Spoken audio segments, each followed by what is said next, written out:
Hello dear students, this is Sudesh Sahu from Life Science Tutorial and today we are talking about the most important topic for CSER NET exam which is Ramachandran plot. ये topic कई बार exam में आ चुके हैं। इस topic के बारे में हम डिस्कस करेंगे and secondly we discussing about the peptide bond. ठीक है, तो चलिए स्टार्ट करते हैं। एक इजी टॉपिक से स्टार्ट करेंगे, देन उसके बाद रामाचंद्रन प्लॉट को हम डिटेलिंग करेंगे। सबसे पहले हम स्टडी कर लेते हैं पेप्टाइड बॉन्ड के बारे में। ठीक है, तो हेडिंग हम पुट करते हैं पेप्टाइड बॉन्ड। पेप्टाइड बॉन्ड को एक और नाम से जानते हैं, यही भी मेंशन कर देता हूं, एमाइड बॉन्ड के नाम से जानते हैं। एग्जाम में डायरेक्ट क्वेश्चन आता है कि पेप्टाइड बॉन्ड को और किस नाम से जानते हैं। ठीक है, तो एमाइड बॉन्ड के नाम से जानते हैं, इसको आप मेंशन कर देंगे। उसके बाद में पेप्टाइड बॉन्ड जो है वो किन के बीच में होता है, तो आपको पता होगा कि जो पेप्टाइड बॉन्ड है वो प्रोटीन के बीच में बॉन्ड होते हैं, मतलब कि amino acids are joined together by the peptide bond to form a peptide chain. ठीक है, तो यहाँ पे मल्टीपल नंबर ना, बहुत सारे multiple number of amino acid joined together, join रहेगा, टी नहीं रहेगा, join together by peptide bond. Peptide bond के थ्रू वो ज्वाइन होंगे एंड फॉर्म क्या बनाएंगे, पेप्टाइड चेन बनाएंगे। ठीक है, पेप्टाइड चेन का फॉर्मेशन हो जाएगा। मतलब ये लाइन बोलना चाह रहा है कि ये अमीनो एसिड्स हैं और एक जो लाइन दिख रही है बीच में, इनके बीच में, वो हमारा पेप्टाइड बॉन्ड है। ठीक है, ये लास्ट में हमारा COH ग्रुप रहेगा और यहाँ पे हमारा अमीनो ग्रुप रहेगा H2N रहेगा। ये जो सर्कल दिख रहा है वो अमीनो एसिड है और ये जो दिख रहा है वो हमारा बॉन्ड है। इसी बॉन्ड को हम क्या कहेंगे, पेप्टाइड बॉन्ड कहेंगे। ठीक है, इतना समझ में आ गया। अब पेप्टाइड बॉन्ड बनता किसके बीच में है, तो दो अमीनो एसिड के बीच में बनता है। कैसे बनता है और कौन कौन से मॉलिक्यूल जो है वो पार्टिसिपेट करते हैं प्रोटीन सिंथेसिस के प्रोसेस में, उसको हमको देखना है। तो चलिए मैं यहाँ पे दो अमीनो एसिड का डायग्राम बना रहा हूँ। सबसे पहले क्या होता है, H2N होता है ना, H2N ग्रुप, ये हमारा अल्फा कार्बन में R होता है और एक H होता है। यहाँ पे आपका COOH प्लस हो गया। ठीक है, अब उसके बाद में ये जो हमारा ग्रुप है इसको अपन और ऐसा करते हैं, देखना ये ऐसा है, एक अमीनो एसिड ऐड करते हैं, उसका कलर हम अलग रख देते हैं ताकि हमको समझ में आए कि हाँ भी दूसरा अमीनो एसिड है। H2N अल्फा कार्बन है, ऊपर में R ग्रुप है, नीचे में H ग्रुप है और ये हमारा COOH ग्रुप। ठीक है, इनके बीच में रिएक्शन हो रहा है। यहाँ पे देखना, यहाँ पे दो चीजें होगी। ठीक है, क्या क्या होगा भाई, एक तो तुम्हारा OH ग्रुप और यहाँ से एक H ग्रुप यहाँ से रिमूव हो जाएगा, तो एक हाइड्रोजन यहाँ से और एक हाइड्रोजन यहाँ से H2 और एक ऑक्सीजन यहाँ का O, H2O जो है वो रिलीज हो जाएगा। तो क्या क्या बच गया उसको मेंशन करते हैं। चलिए, H2N बच गया, C अल्फा बच गया, इसके ऊपर में R है, यहाँ पे H है। ठीक है, अब यहाँ की बात करें तो यहाँ पे आपका अल्फा कार्बन के बाद C और O बचा हुआ है, तो मैं इसको सिंपली C और O लिख देता हूँ अभी। उसके बाद में ये यहाँ से N और H बचा हुआ है, इसको कलर चेंज कर देते हैं, जो कलर में है उसी कलर में बनाते हैं। ठीक है, तो ये हो जाएगा तुम्हारा N और H को मैं ऊपर लिख देता हूँ क्योंकि बॉन्ड ना C और N के बीच में बन रहा है, ना कि O और H के बीच में। ये अमीनो ग्रुप हो गया, तो अल्फा कार्बन आ जाएगा C अल्फा, फिर आ जाएगा COOH ग्रुप, ऊपर में आपका R और नीचे में आपका H ग्रुप आएगा। ठीक है, ये आपका बन गया। अब पेप्टाइड बॉन्ड कहाँ है, तो पेप्टाइड बॉन्ड आपको दिखेगा यहाँ पे, देखो ये जो आपका दिख रहा है ये एक्चुअल में पेप्टाइड बॉन्ड है। ठीक है, अब इसमें देखो कार्बन की वैलेंसी तो स्टेबल नहीं हो पा रही है, तो कार्बन की वैलेंसी को स्टेबल तो करना पड़ेगा। ठीक है, तो यहाँ पे एक बॉन्ड और आ जाएगा, तो ये हो गया तुम्हारा डबल बॉन्ड। यही डबल बॉन्ड नीचे शिफ्ट करता है पार्शियली, इसीलिए हमारा जो पेप्टाइड बॉन्ड है वो पार्शियली डबल बॉन्ड होता है। ठीक है, तो ये जो बॉन्ड है इसी का नाम है तुम्हारा पेप्टाइड बॉन्ड। और पेप्टाइड बॉन्ड किसके किसके बीच में बना, तो एक अमीनो एसिड का कार्बोक्सिल ग्रुप है ना, मतलब in peptide bond formation, peptide bond formation carboxyl group है ना, COH group of one amino acid and amino group of another amino acid. ठीक है, ये दोनों मिलकर के क्या बनाएंगे, पेप्टाइड बॉन्ड का फॉर्मेशन करेंगे। पेप्टाइड बॉन्ड एक तरह का कैसा बॉन्ड है, तो पेप्टाइड बॉन्ड जो है इट इज, और इट इज के बाद जो पॉइंट मैं बता रहा हूं वो बहुत ज्यादा इंपॉर्टेंट है। ठीक है, it is rigid structure, rigid है, प्लेनर है। ठीक है, रिजिड है, प्लेन स्ट्रक्चर है, and shows partial double bond and shows partial double bond। ठीक है, ये पार्शियली डबल बॉन्ड शो करता है, एग्जाम में कई बार पूछा जा चुका है। और जब हमारा प्रोटीन का सिंथेसिस मतलब पेप्टाइड बॉन्ड का जो फॉर्मेशन जो होता है उसमें ये जब बॉन्ड का फॉर्मेशन होगा, ठीक है, तो एक वाटर मॉलिक्यूल बाहर निकल रहा है, तो इसको हम क्या बोलेंगे, कंडेंसेशन रिएक्शन बोलेंगे ना, इट इज कंडेंसेशन रिएक्शन।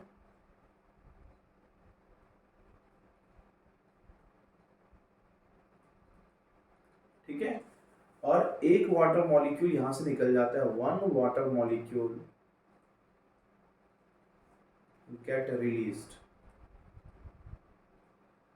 ठीक है, एक वाटर मॉलिक्यूल यहां से क्या जाएगा, रिलीज हो जाएगा। ठीक है, तो ये तुम्हारा हो गया पेप्टाइड बॉन्ड के बारे में। अब पेप्टाइड बॉन्ड एक लंबा चैन बनाते हैं और चैन बना करके देखते हैं कि किस तरह का कंडीशन यहाँ पे आता है। ठीक है, चलिए भाई चैन बनाते हैं सबसे पहले, उसके बाद चीज़ों को समझना। इसका ट्रिक है एनसीसी, एनसीसी, एक मिनट इसको हटा देते हैं, एनसीसी, एनसीसी। ठीक है, इतना बना लेते हैं, लास्ट में COH ग्रुप और फर्स्ट में NH2, ये हो गया। ये बीच वाला अल्फा कार्बन है, अल्फा कार्बन में क्या होता है, R होता है और नीचे में H होता है। ये हमारा कार्बोक्सिल ग्रुप है, C डबल बॉन्ड O, नीचे में हमारा H। ठीक है, ये हमारा अल्फा कार्बन है, ऊपर में R, नीचे में H। ये हमारा कार्बोक्सिल ग्रुप है, नीचे कर देते हैं इसको, यहाँ भी नीचे कर देते हैं, N के साथ कौन रहेगा, H रहेगा। ये हमारा अल्फा कार्बन है, R, और नीचे में हो जाएगा H। ये हमारा कार्बोक्सिल ग्रुप है, नीचे में रखते हैं O और ऊपर में रख देते हैं H। ये हमारा अल्फा कार्बन है, इसमें होगा R और इसमें होगा H। ठीक है, ये एक पूरा पेप्टाइड चेन का एग्जाम्पल। कितने अमीनो एसिड है देखो तो, NCC 1, NCC 2, NCC 3, NCC 4, मतलब ये टेट्रा पेप्टाइड है। ठीक है, 4 अमीनो एसिड से मिलकर जो पेप्टाइड बनेगा उसको हम क्या बोलेंगे, टेट्रा पेप्टाइड कहेंगे। अब इसमें बॉन्ड कहाँ कहाँ पे है, तो हाइलाइटर के थ्रू हम क्या करते हैं, इसको हाईलाइट कर देते हैं। ठीक है, एक बॉन्ड यहाँ दिख रहा है आपको, सेकेंड बॉन्ड कहाँ दिख रहे हैं, एक यहाँ दिख रहा है ना, यहाँ पे डबल बॉन्ड O होगा, उसको हमने बनाना भूल गया है, तो यहाँ पे O पुट कर दो। ठीक है, ओके, और कहाँ पे दिख रहा है बॉन्ड, ये हो गया। अब इसमें देखो 3 बॉन्ड दिख रहे हैं मुझे, और तीनों बॉन्ड में ना 2 बॉन्ड तो कॉमन है, एक बॉन्ड अलग दिख रहा है। देखो ये दोनों सेम डायरेक्शन में हैं, और इसमें देखो ये इधर है और ये अपोजिट डायरेक्शन में है, मतलब इनके बीच में 180 डिग्री का एंगल बन रहा है और इसके बीच में 0 डिग्री बन रहा है। ठीक है, तो सेम डायरेक्शन में यदि हो तो इसको हम बोलते हैं सिस फॉर्म, और अपोजिट डायरेक्शन में हो तो उसको हम बोलते हैं ट्रांसफॉर्म। ठीक है, मतलब जो पेप्टाइड बॉन्ड है वो 2 है। ठीक है ना, एक है सिस और एक है तुम्हारा ट्रांस। सिस में 0 डिग्री का है और ट्रांस में 180 डिग्री का है। जो सिस होते हैं उनके बीच में स्टेरिक इनहिंडेंस ज़्यादा होता है, मतलब सेम डायरेक्शन में है तो ये इसको रिपल करेगा, एक दूसरे को धकेलेगा, तो धकेलने के कारण जो है वो ये क्या हो जाएगा, लेस स्टेबल हो जाएगा। लेस स्टेबल क्यों? क्योंकि इसमें स्टेरिक इनहिंडेंस प्रेजेंट होता है, स्टेरिक इनहिंडेंस प्रेजेंट होता है। मगर ट्रांसफॉर्म में दोनों फंक्शनल ग्रुप बहुत ज़्यादा डिस्टेंस में होने के कारण 180 डिग्री बनाते हैं, और दूर में होने के कारण ये कभी भी अनस्टेबल नहीं होगा। Most stable form of peptide bond है कौन? हमारा ट्रांसफॉर्म। ठीक है, तो सिस और ट्रांस जो है वो टाइप ऑफ पेप्टाइड चेन है। तो टाइप ऑफ पेप्टाइड चेन को 2 पार्ट में हमने डिवाइड किया है डिग्री के बेसिस, 0 डिग्री और तुम्हारा 180 डिग्री। 0 डिग्री को हम बोलते हैं सिस, 180 डिग्री को बोलते हैं अपन ट्रांस। ट्रांस ज़्यादा स्टेबल है, ये लेस स्टेबल है। ठीक है, 180 डिग्री है मतलब कि इसमें स्टेरिक इनहिंडेंस नहीं होगा, नो स्टेरिक इनहिंडेंस। ठीक है, इनके बीच में कोई भी स्टेरिक इनहिंडेंस प्रेजेंट नहीं होगा। ये हमारे पेप्टाइड बॉन्ड की खासियत होगी। ठीक है, रेशियो कितना होता है हमारे पेप्टाइड बॉन्ड का? रेशियो ऑफ पेप्टाइड बॉन्ड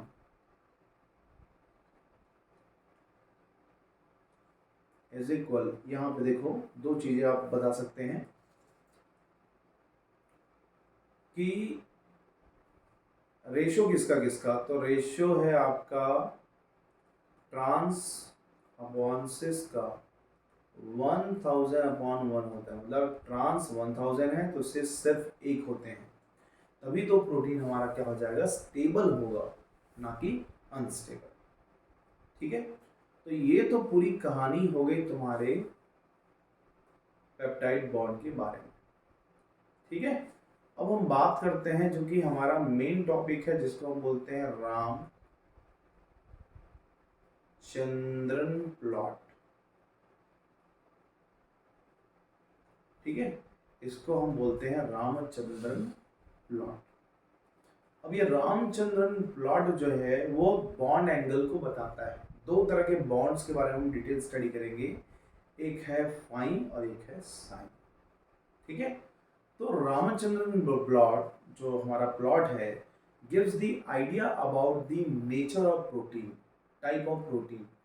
हम इस ग्राफ से प्रोटीन के नेचर को आइडेंटिफाई कर सकते हैं, उसके स्ट्रक्चर को हम डिटेल में डिफाइन कर सकते हैं। ठीक है, और ये जो साइंटिस्ट है रामचंद्रन, वो इंडिया के बहुत फेमस साइंटिस्ट है। अभी तक जितने भी हमने कवर किए उसमें इंडिया का कोई भी साइंटिस्ट आपको नहीं दिखा। ठीक है, तो रामचंद्रन प्लॉट में देखो, एक पहले हम ना पेप्टाइड चेन बना लेते हैं। इसका ट्रिक क्या था? NCC, NCC, NCC, NCC. ठीक है, 3 बना लेते हैं। यहाँ तुम्हारा अमीनो ग्रुप, यहाँ पे तुम्हारा कार्बोक्सिल ग्रुप, ये तुम्हारा अल्फा वाला है,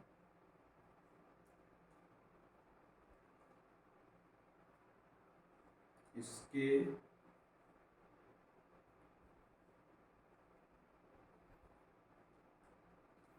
एन के बाद यहाँ H होगा और यहाँ C डबल बॉन्ड O होगा। ये अपना अल्फा कार्बन है, मतलब यहाँ R होगा, यहाँ H होगा, यह अमीनो ग्रुप है, यहाँ पे H, यहाँ पे बना देते हैं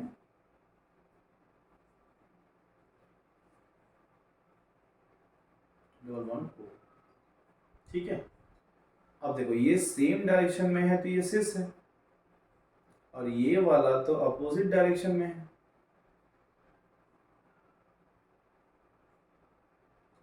ठीक है, तो ये वाला जो सिस फॉर्म है और ये वाला हमारा ट्रांसफॉर्म है, ये तो हम जानते हैं।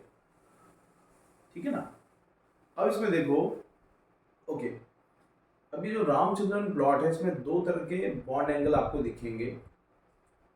एक देखना, कार्बन, ये अल्फा कार्बन है हमारा, तो अल्फा कार्बन और कार्बन के बीच में, मतलब कि सी अल्फा सी के बीच में, और एक तुम्हारा सी अल्फा एन के बीच में, तो इसको बोल देंगे सी अल्फा एन के बीच में। देखिए सी अल्फा सी के बीच में जो बॉन्ड बनेगा, सा सा आ रहा है, मतलब कि त्रिशूल आएगा, जिसको हम बोलते हैं साइन, साइन एंगल हो गया।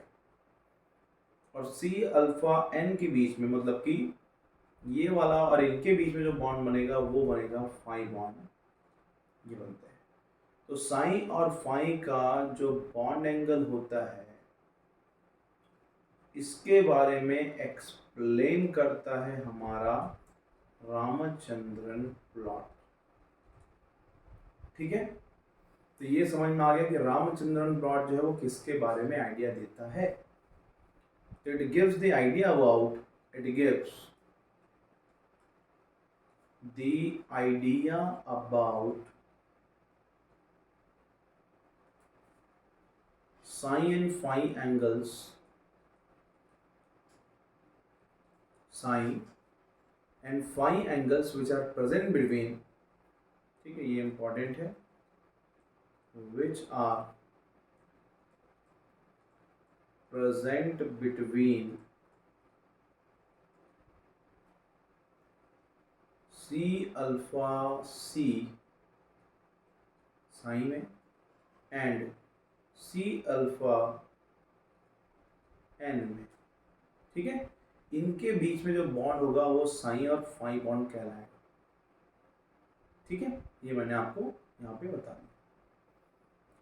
साइन और फाई वैल्यू को हम डिटरमाइन करके हम ये पता लगा सकते हैं कि हमारा जो प्रोटीन है वो कौन से स्ट्रक्चर में प्रेजेंट है, सेकेंडरी है, टर्शरी है, लीनियर है, क्या है।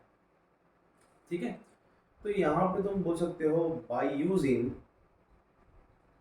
साइन एंड फाई एंगल्स, है ना, साइन और फाई वैल्यू के एंगल्स को हम यूज करके we can identify the secondary structure of protein. We can identify the secondary structure of protein। ठीक है, मतलब प्रोटीन के सेकेंडरी स्ट्रक्चर को हम इसी से बता सकते हैं। तुम्हारा जो साइन है एंड फाई जो एंगल है वह स्टार्ट होगा -180 से लेकर के +180 तक का जाता है। ठीक है, माइनस से प्लस में ही जाएगा या प्लस से माइनस पे जाएगा। ठीक है, अब उसके बाद में हम प्रोटीन के नेचर को डिफाइन करेंगे इस टेक्निक से। तो 3 तरह के पैचेस बनते हैं, उसको अलग स्लाइड में देख लेते हैं।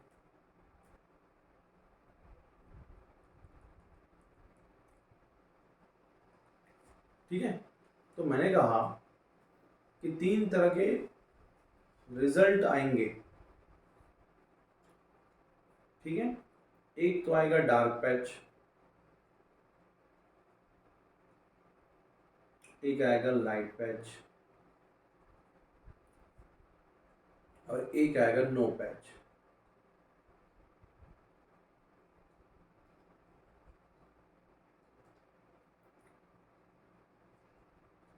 ठीक है, 3 तरह के पैच हो गए। यदि डार्क पैच बनता है मतलब उनके बीच में हाई डिग्री ऑफ रोटेशन हुआ है। ठीक है, high degree of rotation. Light patch थोड़ा बहुत बड़ा, मतलब कि लो degree of rotation.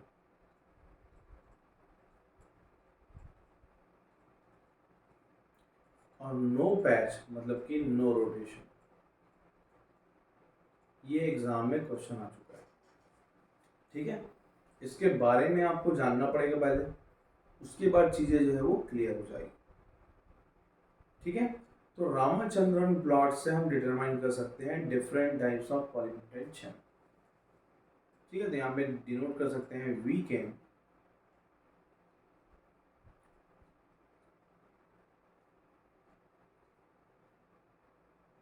Determine the structure of protein, protein के स्ट्रक्चर को डिटरमाइन करेगा,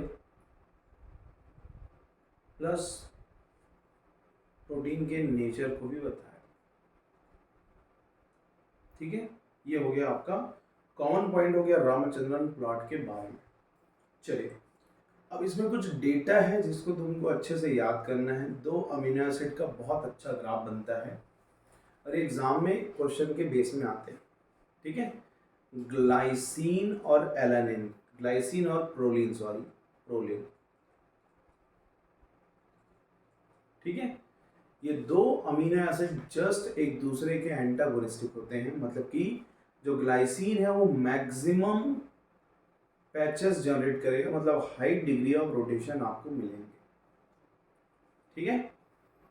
तो ग्लाइसिन रिच जो भी अमीनो एसिड होगा या पॉलीपेप्टाइड चेन होंगे गिव्स ऑल पॉसिबल, मतलब कि ग्लाइसिन यदि हमारे रामचंद्रन प्लॉट में आ गया तो वो जहां चाहेगा वहां जाकर के पैचेस प्रोड्यूस करेगा, ठीक है। Gives all possible psi and phi value, यहाँ पे पहुंच नहीं पा रहा था पॉसिबल, ठीक है। तो ग्लाइसिन को जब हम रामचंद्रन प्लॉट में देखेंगे तो सबसे ज़्यादा रोटेशन शो करता है, इसीलिए इसको हम बोलेंगे मैक्सिमम फ्लेक्सिबिलिटी, ठीक है। मैक्सिमम फ्लेक्सिबिलिटी प्रोवाइड करेगा तुम्हारा ग्लाइसिन। ये उल्टा होता है प्रोलीन, ठीक है। प्रोलीन रिच जो भी पॉलीपेप्टाइड चेन है वो gives no degree of rotation, ठीक है। ये किसी भी प्रकार का रोटेशन प्रोवाइड नहीं करेगा, मतलब पूरे अमीनो एसिड में सबसे कम फ्लेक्सिबल होता है, लेस फ्लेक्सिबल, ठीक है। तो ये दोनों डेटा बहुत इंपॉर्टेंट है, एग्जाम में आता है, इसलिए यहाँ पे पॉइंट मैंने मेंशन किया हुआ है, ठीक है। चलिए अब रामचंद्रन प्लॉट को याद कैसे करते हैं, ड्रॉ कैसे करते हैं उसको देखिएगा, यहीं से मेन गेम हमारा स्टार्ट होगा, ठीक है। सबसे पहले तो एक बॉक्स बना लेते हैं,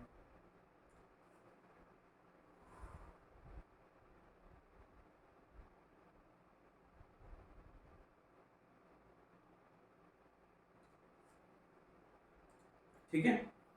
इसमें हम करते हैं लाइनिंग बना लेते हैं,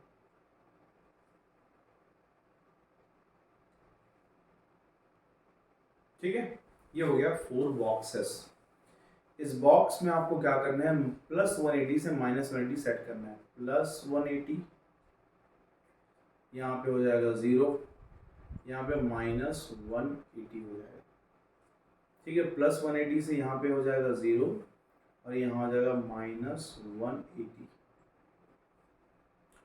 और यहाँ दोनों तरफ माइनस माइनस है, मतलब ये माइनस से हो जाएगा 0 और यहाँ पे आ जाएगा +180। ये हो गया हमारा टेबल रेडी हो गया, ठीक है। अब कहाँ कहाँ पे क्या क्या पैचेस बनते हैं, तो पहले वाले क्वाड्रेंट में ये 1 मान लो, इसको 2 मान लो, इसको 3 मान लो, इसको 4 मान लो, ठीक है। अब पहले बॉक्स में जो पैचेस बनेंगे वो किसके किसके पैचेस बनते हैं, तो यहाँ पे देखो, एक तो सबसे पहला जो पैच है वो बनता है लीनियर पेप्टाइड का, ठीक है। लीनियर पेप्टाइड का जो पैच है वो बॉक्स नंबर 1 में बनता है, और इसी के साथ में यहाँ पे parallel and anti parallel strand भी प्रेजेंट है, ठीक है। ये दोनों क्या कहलाते हैं, पैरेलल एंड एंटी पैरेलल, तुम्हारा बीटा प्लेटेड शीट कहलाएगा,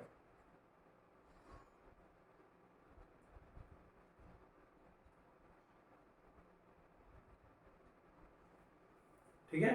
तो पैरेलल और एंटी पैरेलल के बीच में यहाँ पे मतलब पहले बॉक्स में आपको दिखेगा कौन कहाँ कहाँ मिलता है, इसको तुमको याद करना। ठीक है। अब ये देखो, ये क्या है, राइट साइड है। राइट साइड में उल्टा होगा लेफ्ट हैंडेड जो मॉलिक्यूल होते हैं वो यहाँ पे ज़्यादा मिलेंगे। ठीक है। तो ये हमारा हो गया लेफ्ट हैंडेड अल्फा हेलिक्स।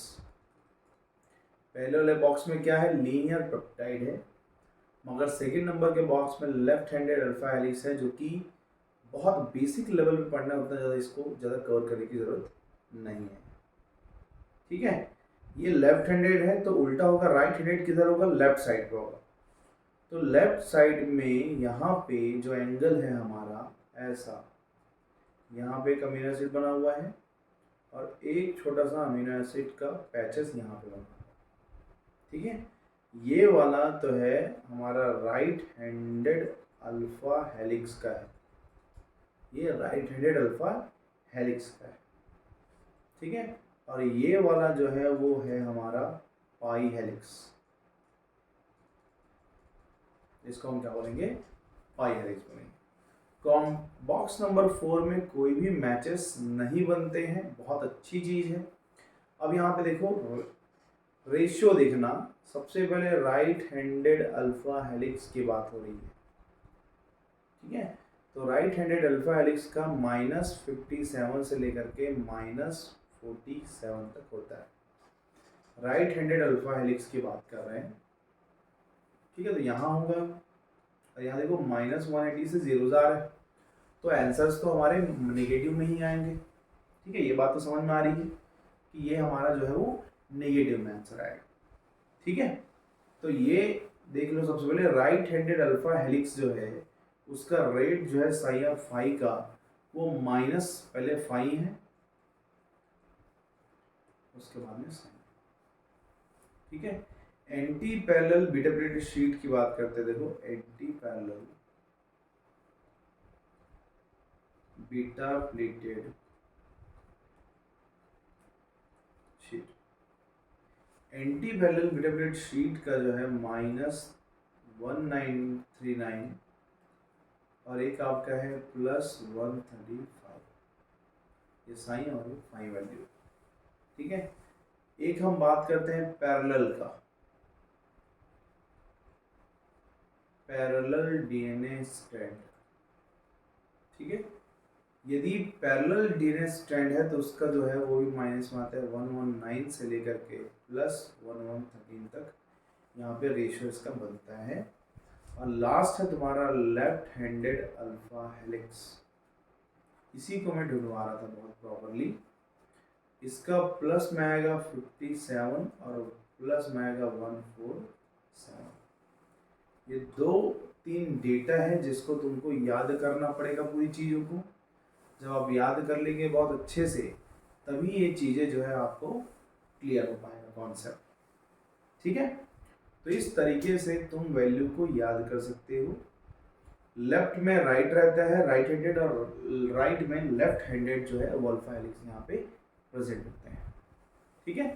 तो ये हो गया तुम्हारा रामचंद्रन प्लॉट का प्रॉपर डायग्राम, जिसको आपको अपने नोट्स में बनाना है और बहुत अच्छे से इसको प्रॉपर स्टडी करना है, ताकि हर एक क्वेश्चन जो है वो आपके MCQ से या फिर PYQ से अटैम्प्ट हो और बहुत इजीली क्लियर हो सके आपका मेन एग्जाम। ये जो चारों आपके हेलिक्स के एग्जाम्पल है, 1 2 3 और ये 4। ठीक है। इसमें जो माइनस है ना साइन और फाइन वैल्यू, वो आपको ऐसे समझना है। ठीक है। इसमें आपको ये स्ट्रैंड का ये जो +180 से -180 है वो आपका हो जाएगा साइन वैल्यू, और यहाँ -180 से +180 है वो हो जाएगा आपका फाइन वैल्यू। ठीक है।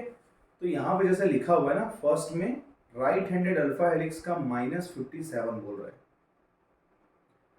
तो -57 में क्या है, फाइन है। तो देखो राइट हैंडेड अल्फा हेलिक्स कहाँ है, ये। ठीक है। और उसकी फाई की वैल्यू जो है, ये फाई है, फाई की वैल्यू कितनी है, तो -180 से लेकर के 0 है, तो इसके बीच में है, इसीलिए इसका क्या है 139 है। इस तरीके से पूरे का तुम वहाँ पे मैच कर सकते हो।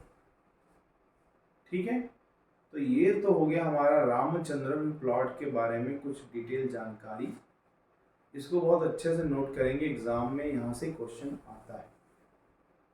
ठीक है, चलिए हम बात करते हैं, जब रामचंद्रन प्लॉट देख चुके हैं तो अब बात करेंगे स्ट्रक्चर ऑफ प्रोटीन का।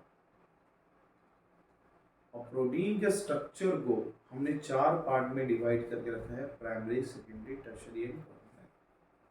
ठीक है, तो देखो प्राइमरी को मैं ऐसा लिख देता हूँ, सेकेंडरी हो जाएगा ये, टर्शरी हो जाएगा ये, और क्वाटरनरी हो जाएगा ये। ठीक है, जब हम बात करते हैं प्राइमरी का, अब इनके बारे में बात करते हैं स्ट्रक्चर के बारे में। ठीक है, तो एक आएगा स्ट्रक्चर और एक आएगा types of protein. Types of protein में ग्लोबुलर प्रोटीन और फाइब्रस प्रोटीन होते हैं, जिसको हम वाटर सॉल्युबल प्रोटीन और इनसॉल्युबल प्रोटीन के नाम से भी जानते हैं। ठीक है, तो यहाँ पे देखो टोटल 4 स्ट्रक्चर है। लीनियर पहला जो स्ट्रक्चर सबसे सिंपल स्ट्रक्चर है। ठीक है, सिंपलेस्ट फॉर्म ऑफ प्रोटीन,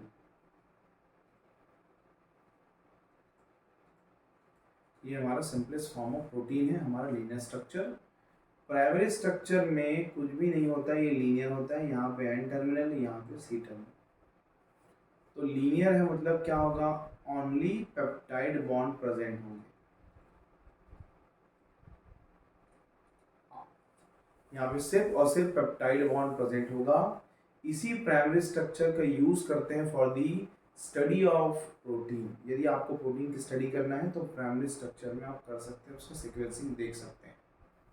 ठीक है, तो in this structure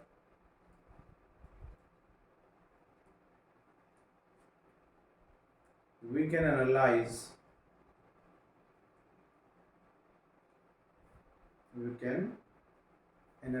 the nature of protein।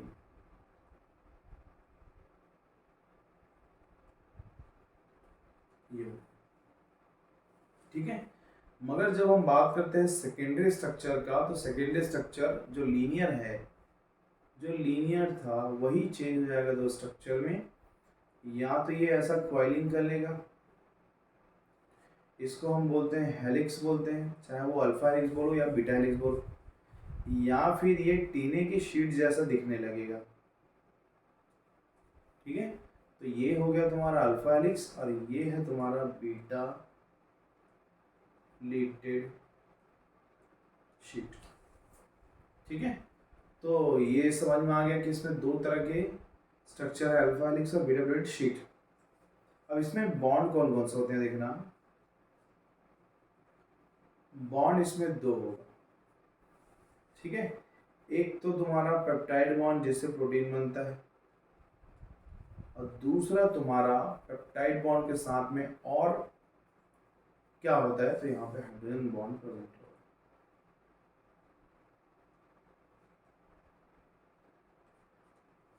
ठीक है, यहाँ पे दो बॉन्ड्स होंगे, पेप्टाइड बॉन्ड और हाइड्रोजन बॉन्ड। टर्शरी स्ट्रक्चर और क्वाटरनरी स्ट्रक्चर दोनों जो है वो फंक्शनल प्रोटीन होते हैं। ये और ये फंक्शनल प्रोटीन है।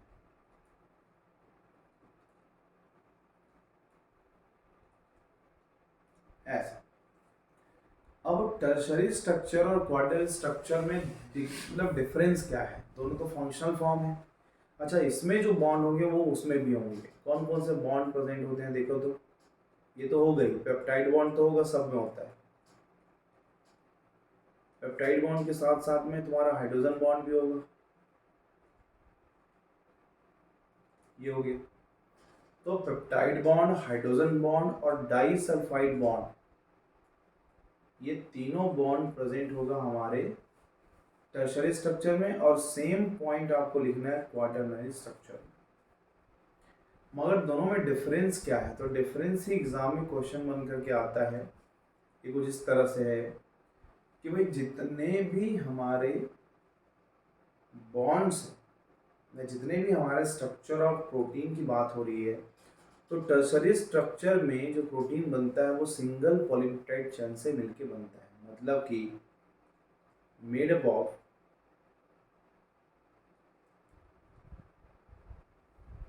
ऑफ सिंगल पेप्टाइड चेन, एक पेप्टाइड चेन से मिलके बन रहा है। मगर जो क्वाड्रिनल स्ट्रक्चर है, यही तो खास बात है इसका, made up of more than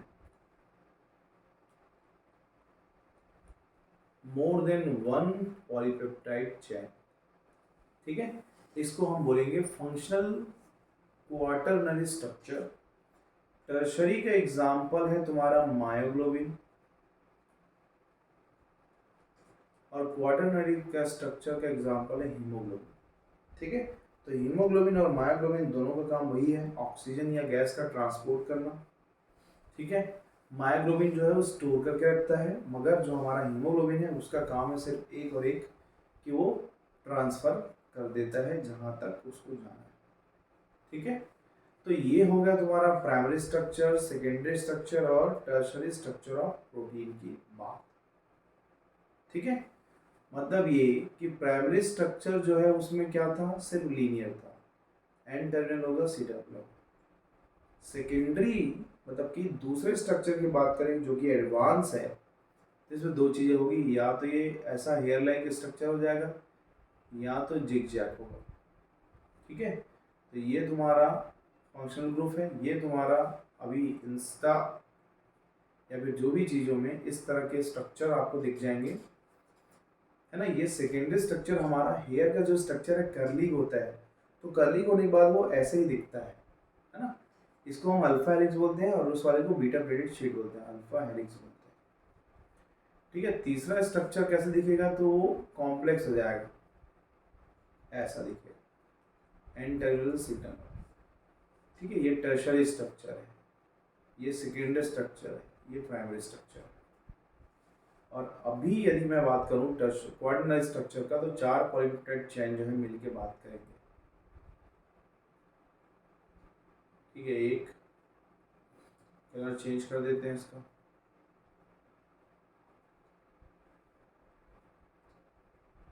ये दो हो गए, और ऐड कर देते हैं इसमें, कलर चेंज कर लेते हैं।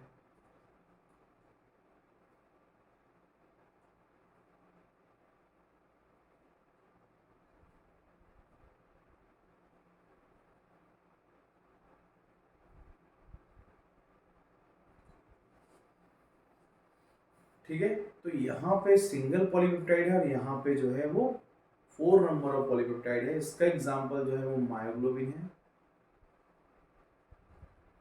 और इसका एग्जांपल जो है वो हीमोग्लोबिन है। इसका काम है गैस का ट्रांसपोर्ट करना इन दी स्केलेटल मसल्स, और स्टोर करके रखने का भी काम करता है। मगर एचबी का काम है ब्लड के थ्रू, आरबीसीएस के थ्रू पूरे होल बॉडी में ऑक्सीजन का ट्रांसपोर्ट करना और CO2 को वहाँ से लेकर के हमारे लंग्स तक लाना, ताकि लंग्स हमारे हार्मफुल गैस को बाहर क्या कर देंगे, रिलीज कर देंगे। ठीक है, तो इतना टॉपिक को आज कवर करके रखिएगा।